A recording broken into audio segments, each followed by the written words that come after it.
Could everybody see my screen now? Yep, we can see it. Perfect, perfect. Yeah, well, good evening. I appreciate the opportunity to speak to everybody this evening. My name is Darren Cathey. I'm a senior systems engineer or sales engineer at LogRhythm. And also on this call, maybe a colleague of mine, Roman Basham. I think he may have been part of ISSA at one point. Roman, do you want to say hello? Are you out there? Yeah, I'm out here. Appreciate everyone letting me join in. I am a member of the ISSA here in Charlotte. Actually live in Charlotte and just wrapped up a 2-year term as the treasurer on the board here. So pretty familiar with the organization. And again, just appreciate y'all letting us speak tonight, or really letting Darren speak. I'm just listening. He's just a pretty face. Thank you. Welcome and thank you. And so a little bit about myself. I've been at LogRhythm now for over 2 years, a lot of years in technology at various companies, some security based, some not. And I've been, all through software programming, marketing, technical sales and management. I keep, gravitating back to the technical roles. Like the customer interactions that I have with helping customers. And then this fun fact, so a long tradition at LogRhythm, everybody's kind of asked to share a fun fact about themselves. So here goes. Both my sons have already graduated college and they're out of the house. So to fill that void, my wife and I started adopting rescue dogs. Big dog fan, big rescue dog fan. So just to get things going, I'm going to share this kind of silly little pic of one of our rescue dogs. This is Tangy. Oh, she's a mix of a pug, a chihuahua, and a terrier. So she's got this really hyper personality, but when she gets sleepy, her tongue starts to ooze out of her mouth, which makes her kind of cute. yes. So that's my fun fact. That's what happens when your kids grow up and move out. You start getting pets, I guess. But back to, yeah, but back to MITRE framework. Here's an outline of what I'm going to be speaking to today. What is MITRE ATT&CK and how it might differ from other frameworks you might be used to. The attack framework itself, which is comprised of these tactics, techniques, and sub-techniques, which we'll talk about. How attack came about, a little bit about the history and the updates and where it's at today.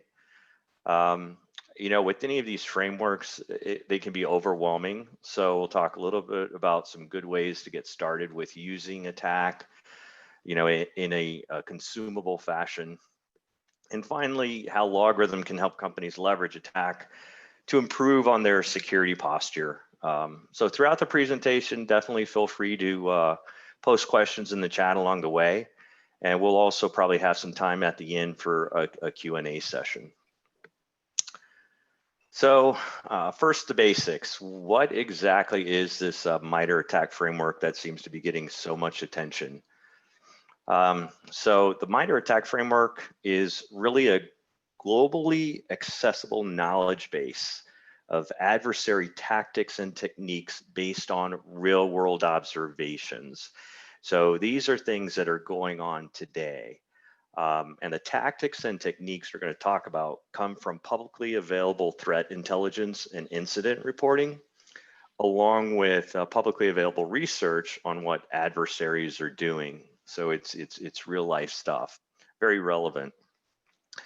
An attack was actually born in 2013 out of a need to document those adversary behaviors for use within a MITRE research project, which was called FMX. And the goal of FMX was to actually use data and analytics to improve detection of adversaries. And in a language that was kind of common both to red team and blue teams so that they could improve their effectiveness. Today, attack has actually a few parts, but the two main ones are attack for enterprise. covering enterprise IT networks and cloud, and attack for mobile, focusing on mobile devices. Additional parts are already in the works, and some of it's already out, including adding network research to the enterprise attack, and a new part for attack for industrial control systems, or ICS. And you can see what systems each one of those covers on the slide. MITRE itself is a non-profit organization that works in the public interest across federal, state, and local governments, as well as industry and academia.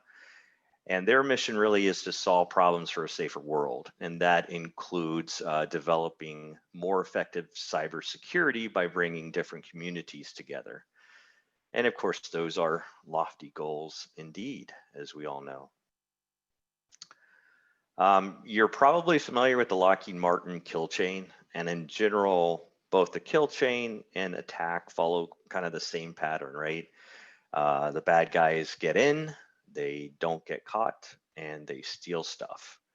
And that's basically the storyline for both of these. But the kill chain is more of kind of a well-defined sequence of events where attackers kind of move from one phase to the next. So from reconnaissance to intrusion to exploitation and so on, in that order. With attack, the bad guys might use techniques from different tactics or phases of the kill chain, but they're called tactics in the MITRE world, at different times. So an attack scenario might actually start with a hardware addition technique from the initial access tactic, followed by a bypass user account control from the privilege escalation tactic, and then go back to the execution tactic to run PowerShell, for example.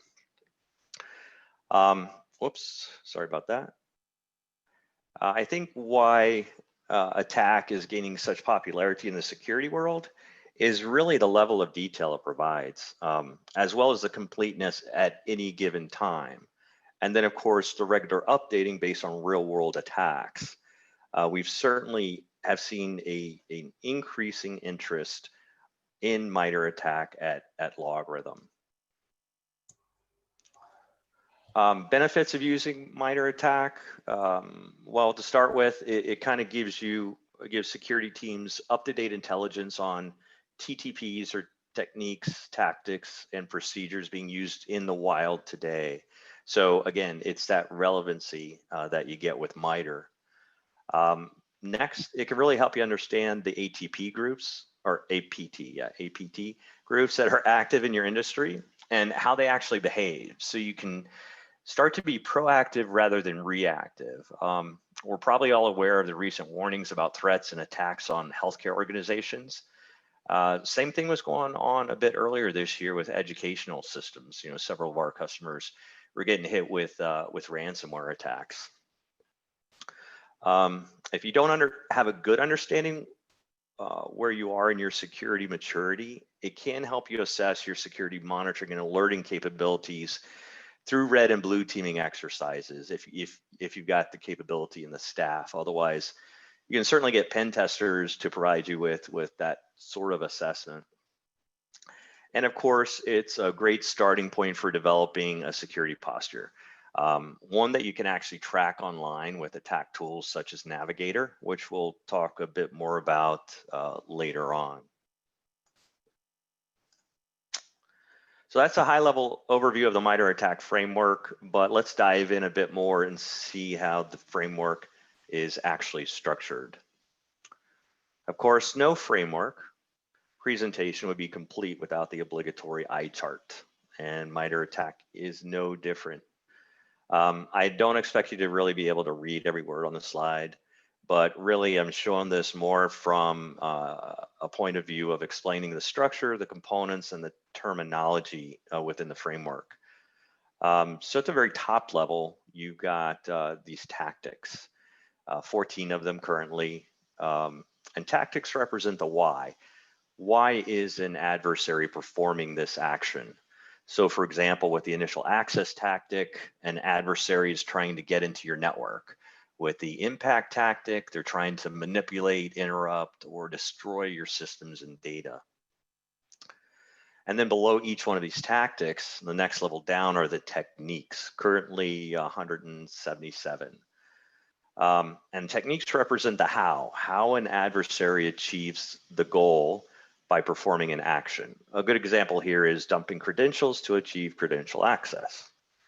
And each technique then may include a number of sub-techniques. And currently there's 348 of these sub-techniques. And they're just a more granular description of a behavior. In the screenshot here, I've zoomed in on the use alternative authentication material, and you can see the different sub-techniques here, pass the hash, pass the ticket, etc. And finally, there's procedures, and procedures describe the in the wild usage, combining tactics, techniques, and sub-techniques in a particular order. So that's kind of the basics of the attack matrix here. If you go to the Attack MITRE.org website, descriptions of the tactics and techniques and sub-techniques can be found under the corresponding tabs up above. It's a pretty clean website, I've got to say.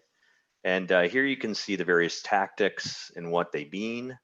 And then, under the techniques, you can see the techniques and underlying sub-techniques. So the Uber technique and then the sub-techniques. Whereas the techniques give kind of a broader description, the sub-techniques get into very specific descriptions like specific APIs used or commands used to accomplish certain things. Clicking on a tactic or technique is then going to drill you down into further details. So clicking on a tactic like execution is going to list out the techniques and sub-techniques corresponding to that tactic. Clicking on a technique will give you examples of procedures used by threat groups, what mitigations you can take to protect against that technique, and then suggestions for detecting that type of activity. And so you can see that the level of detail just continues to grow as you drill down into this information. Under mitigations, you can see a list of all the mitigations and then drill down on a particular mitigation to see which techniques are addressed by that mitigation. So they're offering some advice along with some of the scary stuff that can happen to you.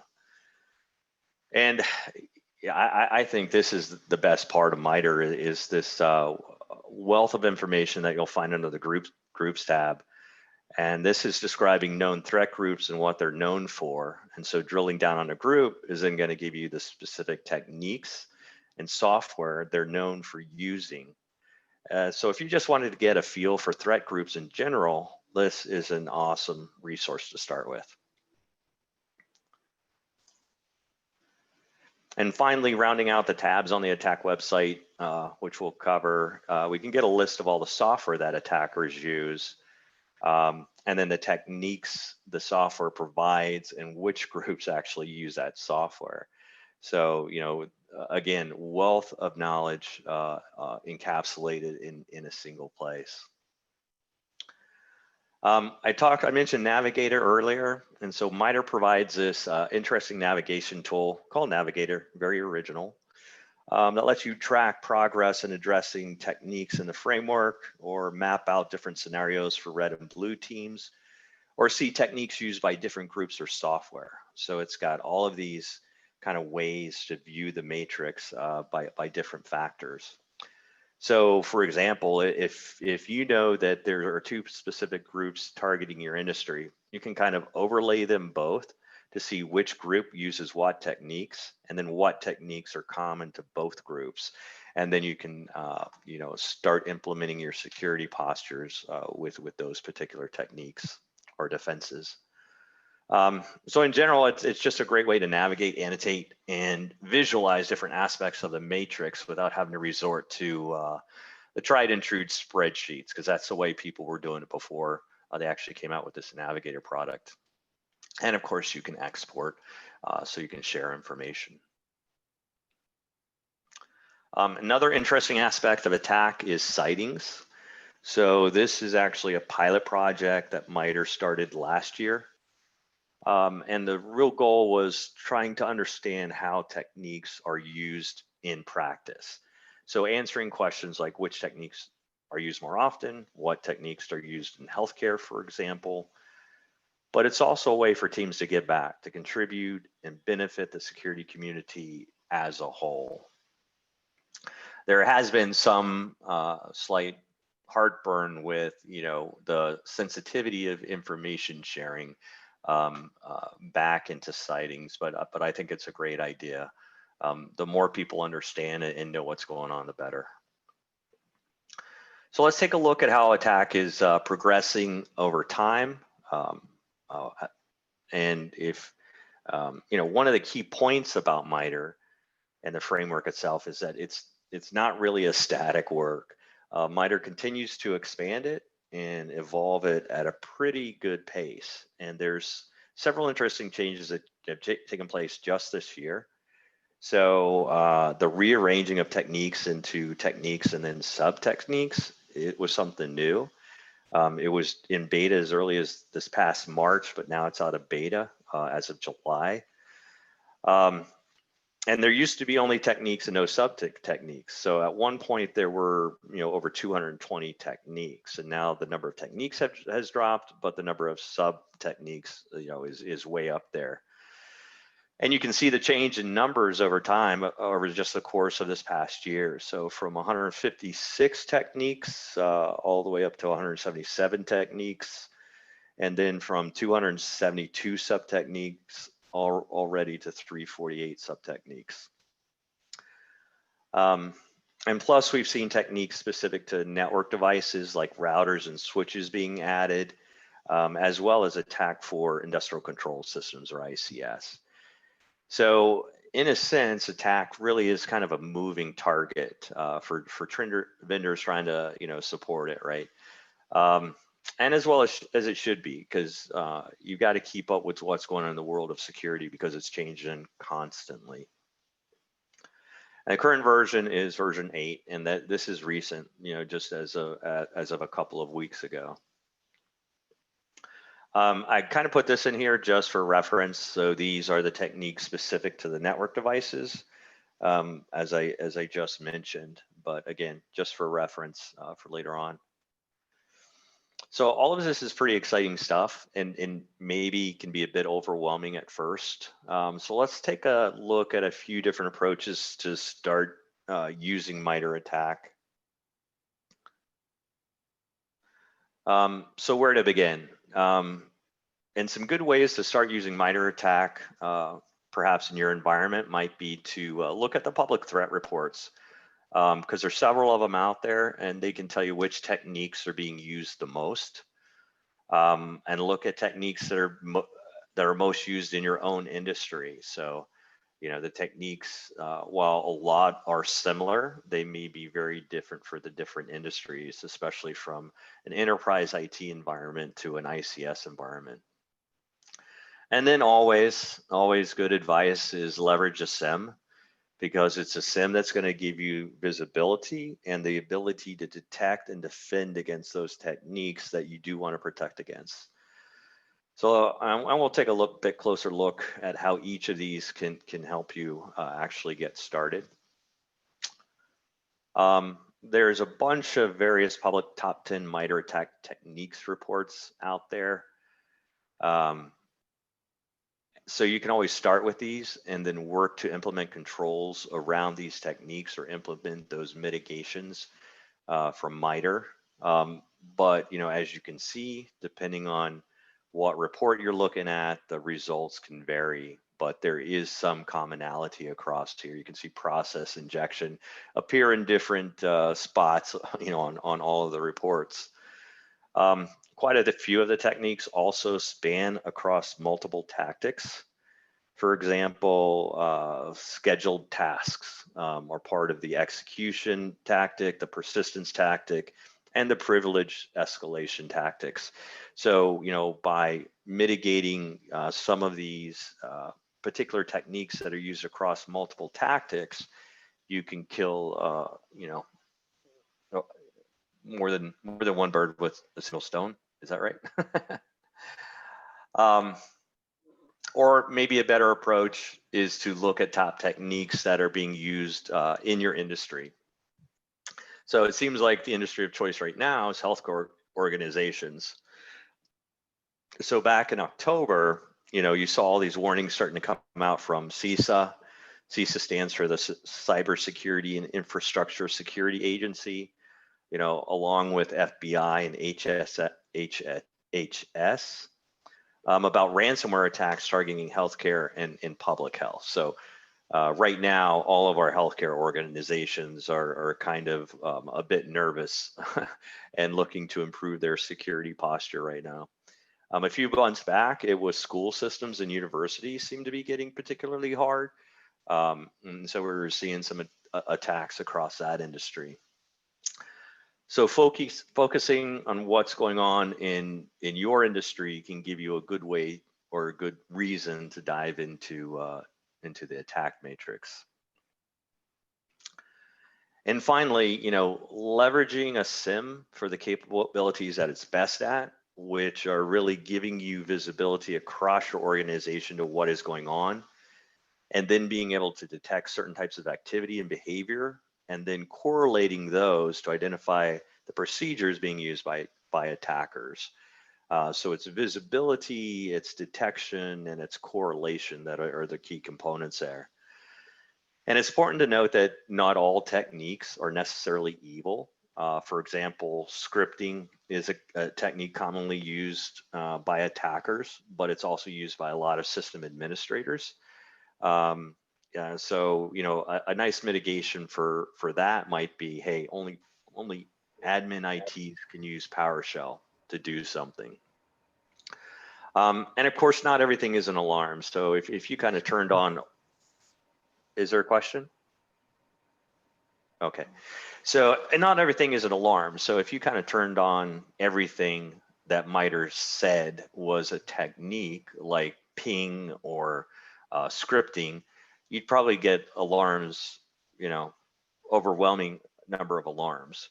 And that's where the correlation aspect of the SIEM is so important. It's to ferret out the bad from the good. So, with respect to scripting, maybe an unusual usage of scripting, or maybe a different scripting language is popping up, or maybe scripts are being run in unusual places where they're not normally run. Those might be more suspicious than just running a script in general. And so that's exactly how we detect ransomware, for example. So, ransomware you can detect because you're probably firing on multiple stages of the kill chain. So there's probably a compromised credential. There's probably a new process being started, or an auto run registry entry being made. There's excessive file access. There may be some backup file deletion. And it's not that any one of those are necessarily bad, but combined and correlated and corroborated, that's what's telling you that something bad is going on in your system. So again, it goes back to that correlation. And in most SIEMs, you can actually use that detection and correlation capability to map directly to those MITRE techniques, and then can use that higher level correlation of multiple techniques being used to map to procedures. And so that's what's going to give you the high fidelity. Your own environment is going to give you the best type of threat intelligence, and so these are the activities that are taking place in your actual environment. A SIEM just gives you the visibility you need to determine, hey, what techniques are being used, in which tactic, which is kind of what we're looking at here. Having this visibility can certainly help provide some guidance as to what is normal and what is not normal within your environment. It's kind of the not normal that you need to be concerned with and be alarming on and notifying people that it's going on. Another way the SIEM can help visualize activity is through these trend charts. And this kind of provides a quick glance where you should focus your attention. So here we see a recent spike in spear phishing, which is part of that initial access for the bad guys. And it kind of automatically catches the eye here. The other thing we notice is the usage of PowerShell. And so, this can help us understand how PowerShell is currently being used within our environment and what's normal uses. So then you can focus in on the abnormal uses. So LogRhythm, of course, is a top SIEM provider. And we can take a look at how LogRhythm can help companies leverage the MITRE ATT&CK framework, or any other SIEM for that matter, to improve their security posture. When LogRhythm first began to develop our MITRE ATT&CK module back in early 2019, we kind of decided to take an agile approach, not to try to boil the entire ocean at once, because it is constantly changing, right? New things are being added, it's being rearranged a little bit. And so we chose rather to have kind of a regular releases of very targeted technique detections. And so you can see already this year, we've released 5 updates to our module. And of course, all of these detections come with documentation and unit tests, and we'll continue to build out additional content over time. The content that we have developed, it's packaged into this LogRhythm MITRE ATT&CK module. And so this is really pre-built content, which includes the analytics, which are the correlation rules, dashboard views, which you saw some of the trend charts and other things, and then the threat hunting tools, and of course documentation for implementing and using the content. And so with LogRhythm, this is just one of the many modules that's provided out of the box to our customers, whether it's for a certain type of threat collection like MITRE, or whether it's based on a compliance regulation like NIST or HIPAA or PCI DSS. Customers have access to all that content, all those content modules day one with LogRhythm. And here you can just see kind of the detail we get into in terms of the rule, what the tactic is, kind of a description of the rule and the technique number, how it maps into LogRhythm, the technique and the log sources that can help detect this type of a threat.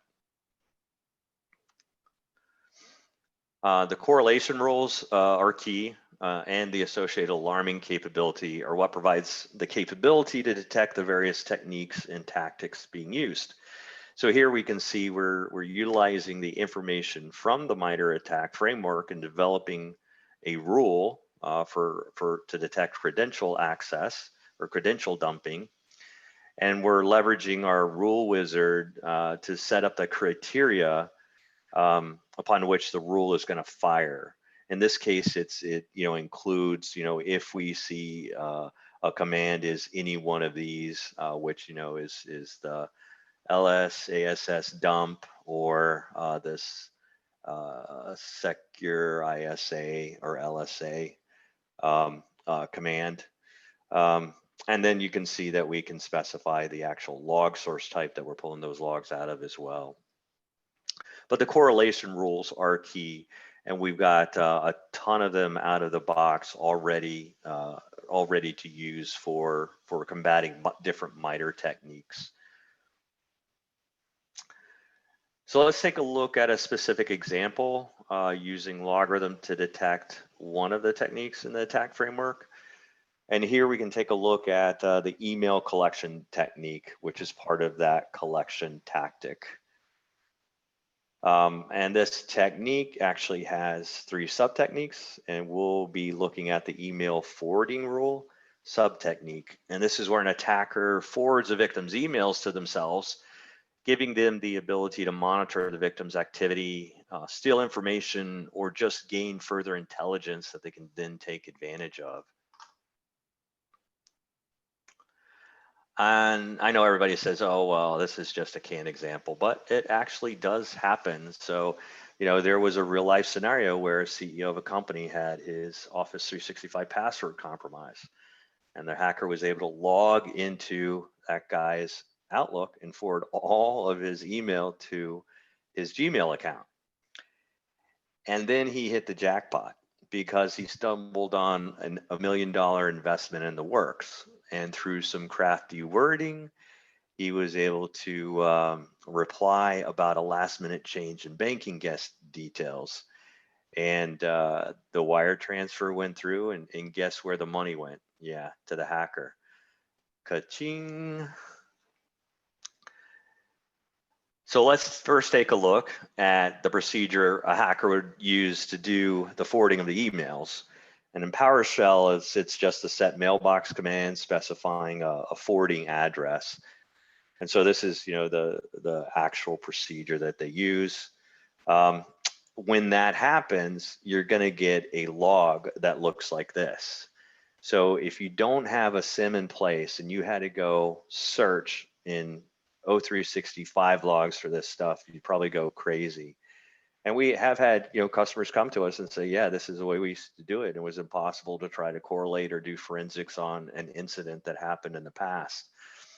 But this is kind of the ugliness of logs. And we can see the set mailbox command being used. We can see the user, we can see an IP address, we can see the bad guy's email, and we can see the setting of deliver to mailbox and forward being set to true.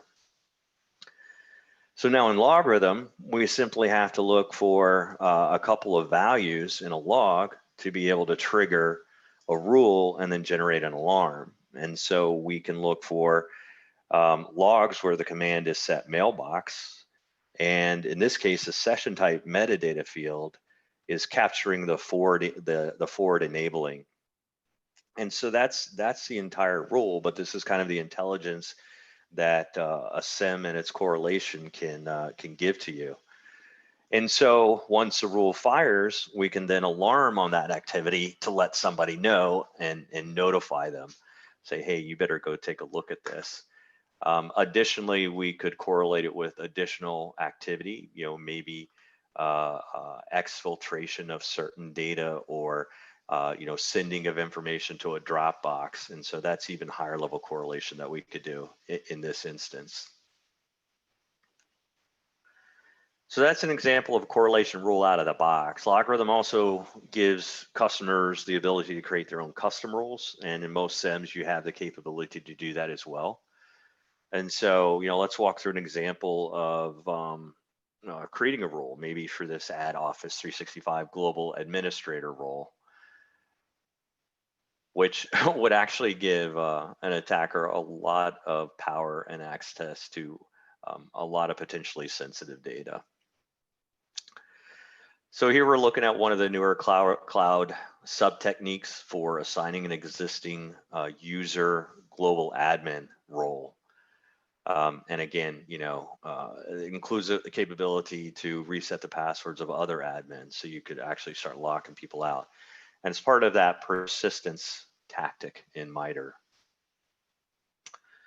So here's a procedure in this case where we're basically just selecting a user, going to manage roles, and then adding in the global admin role to their capabilities. This is what you see when Office 365 generates a log for that activity that you just performed. And it's a lot of data. And one of the things that a SIEM does is it normalizes and enriches all this data and parses it out. So then you wind up with something you see on the right. The important data parsed, and so you can see things at a glance, including the user who took the action, the account that was impacted by the action, the different IP addresses involved, the geolocation, and then the actual actions that was taken. And so then we can utilize this metadata to build out our new custom rule and configure it to sound when an alarm happens. So it's easy to see from the metadata that we want to look for when a command is add member to a role, when a common event might be account added to a group, and then when that group is company administrator, because those are the real dangerous modifications, right? And then once again, we use our rule wizard to specify those particular criteria, and we set it to alarm upon triggering. So it's pretty straightforward and simple. One of the unique things that LogRhythm does that's unique in the industry is that we have this idea of common classification and common event. And those are metadata fields we add to the logs as they're coming into the system. And a common classification may be something like authentication failure, right? Common event might be something like a bad username or a bad password. And the reason we do that is then we can build these roles out of the box without having to worry about what the underlying device is in our environment, because they all are going to have different vendor IDs and message IDs. And so I don't need to worry about whether it's a Windows box or a Linux box or a Cisco firewall or a Palo firewall. I can write a bunch of correlation rules that are accessible day one. And so it just speeds up that time to value for using a SIEM. I think today we have probably over 1,250 correlation rules that are available to customers out of the box, which is kind of incredible. And a key differentiator for LogRhythm, of course, is the combination of this leading generation SIEM along with that broad set of content, including support for MITRE ATT&CK. And that just helps our customers detect threats faster and run a more efficient SOC. And our LogRhythm Labs group does a lot of that content, and those are the threat researchers, right? So their mission in life is to be a global research and development leader in security, compliance, and risk, and empower our customers to quickly detect and respond to the risks that matter most to them. And so these guys are putting out content on pretty much a weekly basis, and that content is then rolled out to the customers automatically. And to just kind of wrap up, LogRhythm's NextGen SIEM platform provides, log ingestion for over 1,000 different log sources nowadays, and that just gives us, unprecedented visibility.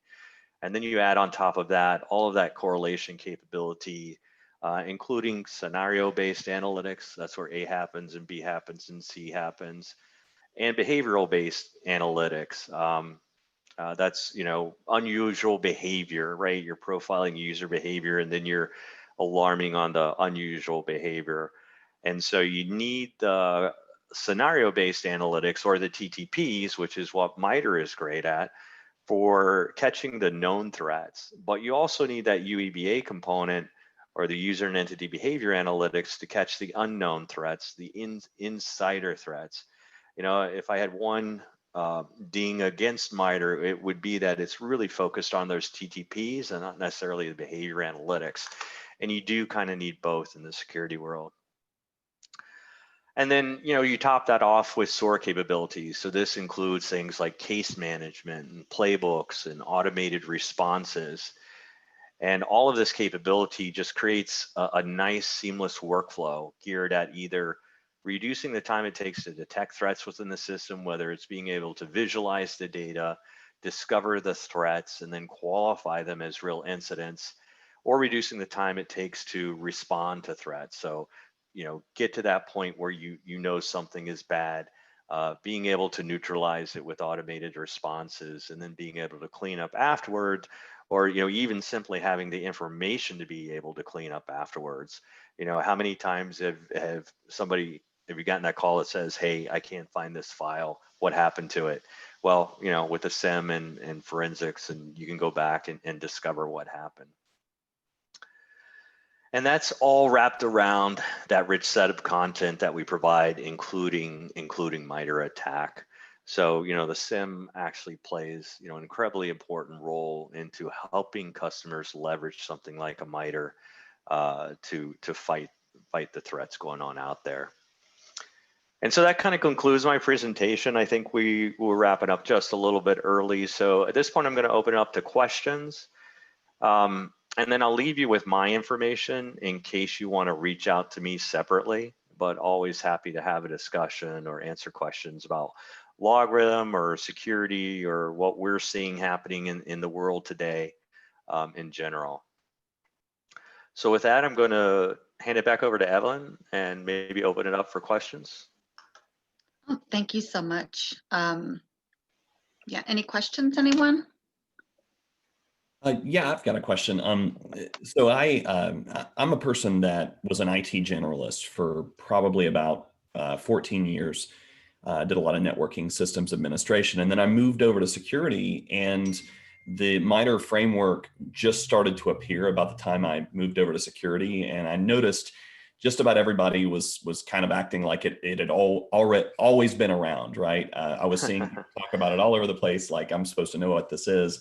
And so this was a really good review of that. But here's my very ignorant question. What did we do before then? How did we map threat techniques with a common language and map those techniques with sub-techniques? Was there something we leaned on before? Oh, well, yeah. In most cases, you've got, other research groups, organizations. I mentioned SANS earlier, right, with the critical security controls. So people would take that and use that as a starting basis just to get some type of security posture in place. Another big one is, people following NIST. And so, we have a NIST module that you can implement that will give you, some level of protection. And really, a lot of customers, don't know what they want, right? They don't have to follow any certain type of compliance, but they want some type of security posture. And so I think that's where a SANS or a NIST or a MITRE really come into play, to be able to let people get to a certain level of maturity, and then have somebody come in and do assessment for the gaps. One of the other regulations that's coming out, and that's brand new, and I think you guys just talked about it at your last meeting, is CMMC, right? So anybody doing business with the DoD has got to be certified to a certain level of CMMC by 2026, right? And you're seeing RFPs already coming out with certain levels required. So it really is kind of industry specific, whether you follow one of the regulations or whether you just need something in place. So people were leveraging all of those beforehand, but I don't think any of them do it to the extent of detail that MITRE gives people, right?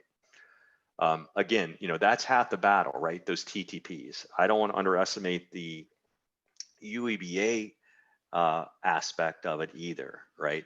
Because it's not just the known bad guys out there, all those APT groups, but it's the unknown insider that can wreak havoc as well. Yeah, thanks, Mike. I think that's when everybody has to be certified. But yeah, it's already happening now. RFPs are coming out with those requirements. The scary thing is that they don't have any of those assessment vendors actually certified yet. So I think they're doing provisional assessments, but they can't actually certify you yet. Now you can bid on something. You're just not going to be able to get the award until you actually get certification. So there is kind of that little timing hiccup there. And there are other things that were causing delays in CMMC, but yeah, it's common. Does that answer your question, Jeff? Yeah, it does. And part of it is, just understanding that when this attack framework started gaining a lot of steam, it appeared that lots of both professionals and also companies that put out preventative controls just embrace this, and it appeared to make the terminology very similar among multiple platforms, and we're very thankful for LogRhythm, but I've noticed that that there's been a lot of different vendors of different preventative platforms, firewalls, embracing the MITRE attack framework, and so I was just wondering if there was a common framework that lots of products and lots of IT or information security pros embraced for threats like attack in the past? Yeah, I don't think across the SIEM vendors. I think a lot of the SIEM vendors address things like NIST and the regulations and the SANs. But I do think that MITRE is probably the most comprehensive one that has the most momentum and kind of the most detail, so that you can actually apply something like a LogRhythm or another SIEM to that framework, right? And it's that level of detail that we didn't really have in those other frameworks. Lockheed Martin kill chain was kind of part of it, but it certainly didn't go down to the level of detail that MITRE does. MITRE just gives you that 360-degree view from not only the techniques and the tactics and the sub techniques, but also the threat actors, right? And the industry specific threat actors, what they're doing, what techniques they're using. And I think that's more interesting, because really, just this year, I've noticed that these bad actors are cycling through the industries, right? I kid you not, 2 or 3 months ago, we had like 3 educational institutions get hit with ransomware. And then this warning comes out by healthcare organizations, and you can see just kind of the fear that it prompts within these organizations. And they're just kind of looking for some way, shape, or form to enhance their maturity. We actually, our CISO actually came out with a security operation maturity model, where we go through like 11 different categories, and we kind of put you into one of 5 different levels. So 0 being we're not really doing anything, like log collection, for example, or it could be people and processes. We don't have any processes in place to look for stuff or respond to stuff. And so it kind of, you go through, answer a bunch of questions, you get put into a certain level. And then, the higher the level, the more resilience you have in your security posture. And then what we're starting to do is kind of map those different levels to underlying correlation rules and use cases, so that we can perform a gap analysis to say, here where we are today, here's where we want to be, and here's how I get there. The log sources that I need to bring in, the rules and the use cases that I need to implement to get me to that next level. So I'm kind of seeing a shift with the SIEM vendors into concentrating more on these maturity levels than just willy-nilly enabling rules. We've even changed our professional services to deal in use cases, right? Because what we found is, even though we can give people the case management capabilities, the automated response capabilities, a lot of people are just struggling just to keep up with the basic functionality of the SIEM itself. So we're starting to implement from A to Z when we build out a use case. So we'll enable the correlation rule, we'll tune it, we'll add the playbook, we'll add the automated responses in there, even if it is just to create the case and add the playbook automatically, so the analyst doesn't have to do it. But yeah, to your point, before MITRE, it did seem kind of like the wild, wild west in terms of what people were relying on to create that initial security posture. Yeah, good comments. Yeah, MITRE also has the advantage of being sort of like a trusted source for this categorization kind of stuff for such a long time. The CVEs and CWEs and Lord knows how many other frameworks they've done. Yeah, definitely.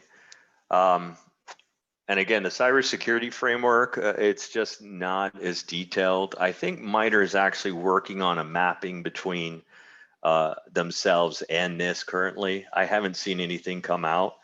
That was one of the nice things about CMMC, was that they already had the mapping out there, and LogRhythm could also do the mapping. So we already had a lot of CMMC covered within what we call our consolidated compliance framework, where we combine, the NIST 853s, the 171s, and some of, the DFAR standards and all of those into just, one consolidated framework for our customers so that it can be covered on many different levels. Yeah, good comment, Mike. 8 school districts in North Carolina alone earlier this year. Wow. Yeah, that's crazy. Yep, that affected 3 of my kids. 3 of my kids are go to GTCC, and they couldn't log in. They couldn't do their work. They're one of our customers. We're helping rebuild right now. Praise God, thank you. And then yeah, and then Fairfax County Schools, one of the biggest school systems up here in Northern Virginia, got hit too. And they were lucky because they were pretty well protected, so it didn't do a whole lot of damage. But yeah, you know, it's a fire drill when those things happen, and you know, it's so easy to prevent.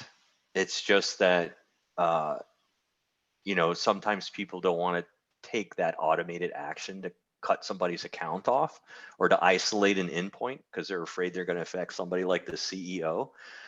But, you know, my advice to them is like, look, it's better to be safe than sorry, especially when you know it's happening in your industry today. So, other comments, other questions, good discussions? Mike is making some comments here, asking you some questions. It's self-attestation versus validated compliance. If everybody had not rushed to just check the box to begin with. Yeah, and so it's CMMC is really a big deal because you can't do self-attestation in CMMC. You've got to go through one of these third-party assessment companies to get certified. Yeah, so it's going to affect, and I've heard numbers of just in the DMV area, District, Maryland, and Virginia, of upwards of, you know, maybe 30,000 federal contractors that are going to be hit by this. Its numbers probably way bigger, but yeah, and so you've got these little guys who, you know, are trying to figure out how they're going to deal with CMMC.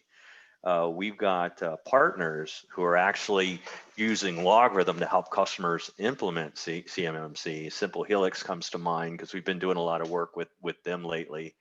And so they're actually pretty well schooled on CMMC, and they're very cost effective too as an MSP provider using LogRhythm in kind of a managed situation or a code managed situation.